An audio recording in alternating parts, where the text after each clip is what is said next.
All right, it looks like Trent Alexander-Arnold to Real Madrid is basically a done deal. That's what everybody's reporting. And to be honest, I'm really happy that he's leaving. I mean, he honestly, as we just discussed on Footy Talk, it was part of one of the most insane goals, insane comebacks in Liverpool history. However, right now, it's clear that the man is just not. Like, the problem is that there's no place to put him on a football pitch that utilizes his exact characteristics, his exact like benefits. So one point that I just want to make also is that like this year Trent Alexander-Arnold, I mean it's really weird to say, but he's basically been a backup. If you look at like, I mean, I know he's been starting pretty much every single game, but like in the most important games, in the most important moments, Trent Alexander-Arnold is on the bench and Connor Bradley is on the pitch. And the reason why is the reason that every single Liverpool fan knows. And I mean, like, look, we can look at this goal, to explain. I think this goal was the beginning of the end of Trent Alexander-Arnold in Liverpool. This was the Champions League final. Real Madrid beat Liverpool by one goal, and look, Liverpool Federico. this is where Vinny Jr. is. This is where TAA is. And by the way, like I have rewatched this video now a bunch of times because we went over it in depth on Footy Talk, and I watched the entire game over a couple of times now. And this goal is even worse for TAA than this video looks. Like this goal, it looks like it's a counterattack, but it's actually not. It's just like a really quick build-up from the midfield, and basically TAA gets completely caught out by Vinicius Jr. And Vinicius Jr. gets the goal and wins the game. And I mean, he also got caught out by Vinny Jr. the next year in the Champions League. It was the round of 16 that we got booted in that year, and that was a pathetic loss, and he gave up the initial goal. The fact of the matter is, I mean, Trent Alexander-Arnold is such a defensive liability that everything that he gives you on offense just isn't really good enough. And so the thought process that everyone has had is, okay, let's put him in the defensive midfielder spot, right? Like everybody's been talking about that, and I've been saying it for a long time now, right? Like, the good thing about the defensive midfield spot, I mean, he's basically like playing him as like a Toni Kroos type player, right? But the problem with that is that, I mean, maybe something will change, but if you look at the Serbia game, like Trent Alexander-Arnold, they're playing like a 4-2-3-1 against Serbia. And Trent Alexander-Arnold was just so lazy as a defensive midfielder. Like, he doesn't go out and get the ball. And maybe, like, if you sit him down and you teach him how to play the position, he'll be able to do that. The problem for Liverpool right now is that we have Gravenbach, we have Endo, we have McAllister. Like, that central defensive midfielder is, like, an incredibly packed space where everybody's doing the job very well. And we just need a guy who can defend, and he can't do that. And to be honest, like, I would really love for him to be on Real Madrid, because I think that would turn into Real Madrid's Achilles heel. I mean, just ask this question yourself. Like, would you rather have Trent Alexander-Arnold defending Luis Diaz, or would you rather have Trent Alexander-Arnold defending Vinny Jr.?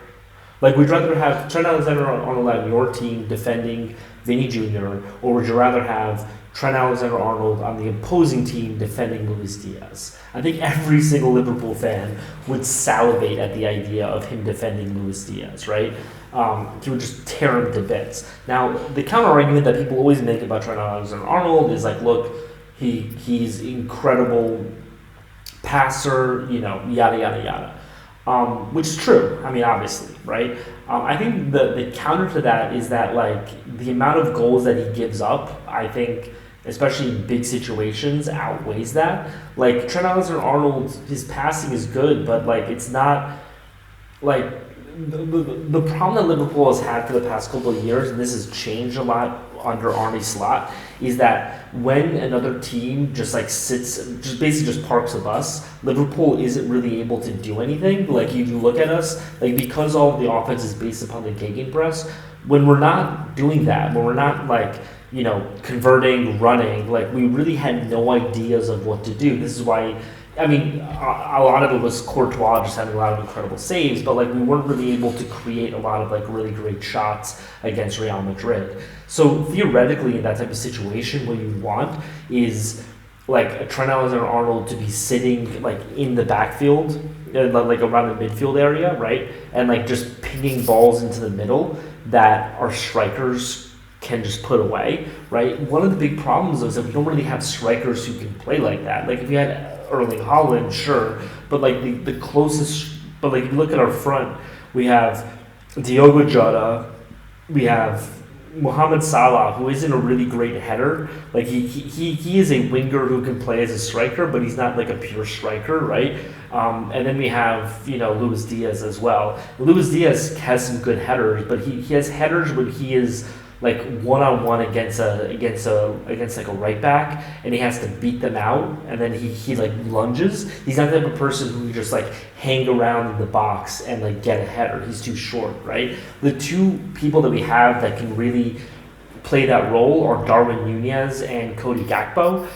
Both of them are big enough. Both of them are like kind of skilled enough. The problem is that like they're not at that level.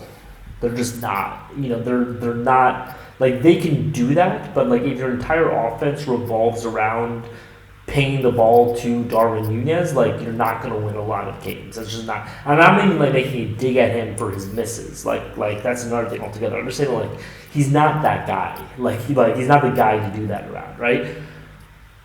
The thing is that like this year Liverpool has had an actual like really dynamic offense under Arne Slot, where the hidden secret that no one really wants to talk about, no one really wants to say, is that Gravenbach has been doing the Trent Alexander-Arnold thing, but from the middle, and that's actually led to a much more dynamic offense where like a lot more people are moving around, a lot of more shots are being created because we're doing things from the middle, not from the wing necessarily, right?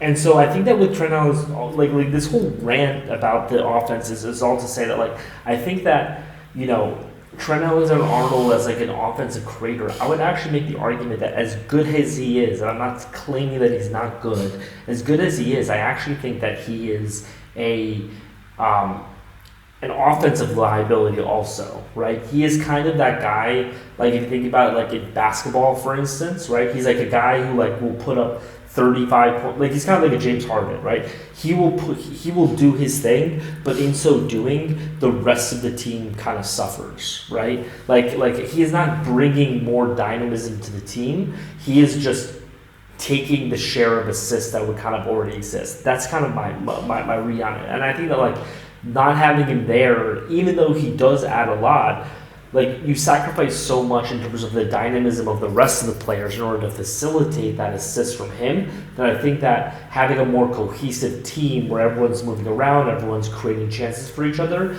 I think that actually has a much better offense, right? So not only is he a defensive liability, I actually think that long term he's an offensive liability as well. And so as a Liverpool fan, I would absolutely love to see him at Real Madrid.